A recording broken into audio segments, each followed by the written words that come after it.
আপনারা নিশ্চয়ই অবগত আছেন, গতকাল সকালে বগুড়া জেলার খান্দারে জমি জায়গা সংক্রান্ত পূর্ব বিরোধের সূত্র ধরে মারামারিতে হাফেজ মাওলানা সাইফুল ইসলাম নামে এক ব্যক্তি ছুরিকাঘাতে আহত হন এবং পরবর্তীতে উন্নত চিকিৎসার জন্য উনি ঢাকায় নিয়ে যাওয়ার পথে মৃত্যুবরণ করেন।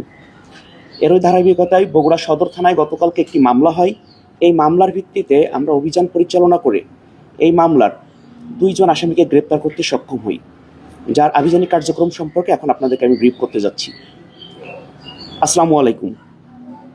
র্যাপিড অ্যাকশন ব্যাটালিয়ন প্রতিষ্ঠাকালীন সময় থেকেই দেশের সার্বিক আইন শৃঙ্খলা পরিস্থিতি সমুন্নত রাখার জন্য অপরাধীদেরকে আইনের আওতায় নিয়ে আসার ক্ষেত্রে অগ্রণী ভূমিকা পালন করে যাচ্ছে। সংঘবদ্ধ অপরাধ, ছিনতাই, চাঁদাবাজি, অপহরণ সহ বিভিন্ন চাঞ্চল্যকর মামলার আসামি গ্রেপ্তারের ক্ষেত্রে র্যাব নিয়মিত অভিযান পরিচালনা করে।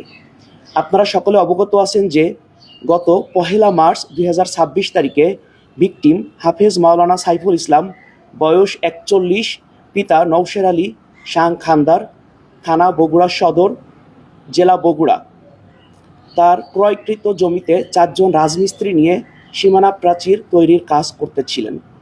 এমতো অবস্থায় উক্ত ঘটনাস্থলে বিবাদী ইয়ার মোহাম্মদ ওরফে বিক্রম, তার মাতা ও ছোট ভাই বিজয় সহ উপস্থিত হয়ে উক্ত সীমানা প্রাচীর তৈরির কাজ বন্ধ রাখতে বলেন।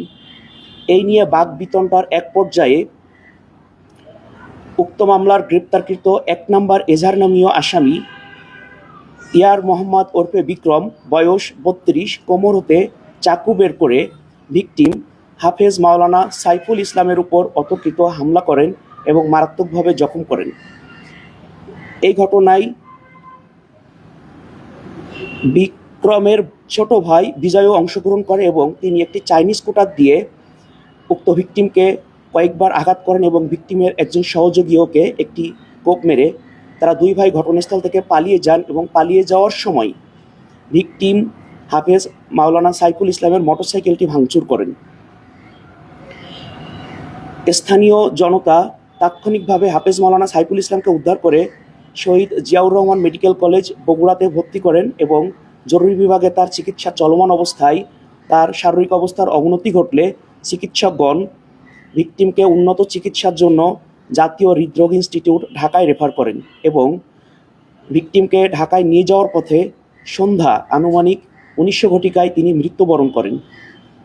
পরবর্তীতে ভিকটিমের দুলাভাই মোহাম্মদ আলী আজম বাদী হয়ে বগুড়া জেলার সদর থানায় একটি মামলা দায়ের করেন, যার মামলা নাম্বার 9, তারিখ 2রা মার্চ 2026, ধারা 447, 143, 326, 306, 427, 307, 34 এবং পেনাল কোড বাংলাদেশ দণ্ডবিধি 1860।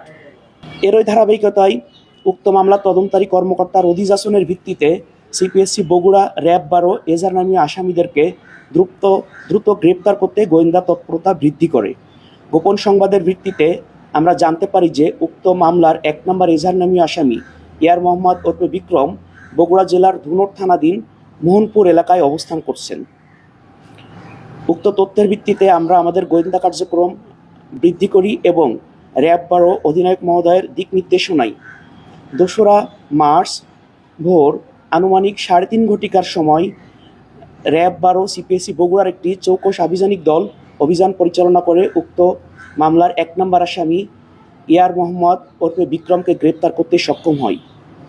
তারপরে আটককৃত আসামির দেয়া তথ্যের ভিত্তিতে আরও একটি অভিযান পরিচালনা করে মোহনপুর গ্রামে বিবাদীর পিতার বাসা হতে উক্ত ঘটনায় ব্যবহৃত বার্মিজ চাকুটি উদ্ধার করা হয় এবং একই তারিখে আরেকটি পৃথক অভিযান পরিচালনা করে ভোর আনুমানিক 5:30 ঘটিকার সময় বগুড়া সদর উপজেলার ঠনঠনিয়া পশ্চিম পাড়া হতে উক্ত মামলা 3 নম্বর এজাহার নামীয় আসামি মুসাম্মাদ বেবি বেগম, বয়স 52, স্বামী হজরত আলী, শাহ ঠনঠনিয়া পশ্চিম পাড়া, থানা বগুড়া সদর, জেলা বগুড়াকে গ্রেপ্তার করতে সক্ষম হয়। গ্রেপ্তারকৃত আসামিদ্বয়কে পরবর্তী আইনানুগ কার্যক্রম গ্রহণের নিমিত্তে বগুড়া সদর থানায় হস্তান্তরের প্রক্রিয়াধীন চলমান। র্যাবের এই ধরনের কার্যক্রম চলমান থাকবে এবং ভবিষ্যতে আরও জোরদার করা হবে। আশা করি আইনশৃঙ্খলা বাহিনীর এই ধরনের তৎপরতা বাংলাদেশকে একটি অপরাধমুক্ত দেশ হিসেবে গড়ে তুলতে সক্ষম হবে।